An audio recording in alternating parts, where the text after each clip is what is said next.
ہمارے قائد ہمارے قائد ہمارے قائد کرے فرشتے تیری کرے فرشتے تیری حفاظت ہمارے قائد رہو سلامت ہمارے قائد رہو سلامت. نحمده ونصلي على رسوله الكريم أما بعد.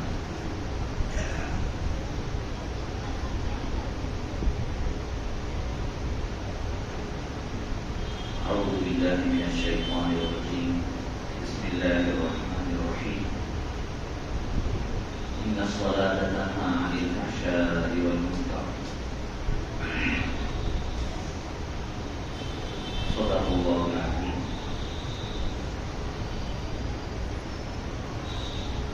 میرے محترم بزرگ اور بھائی،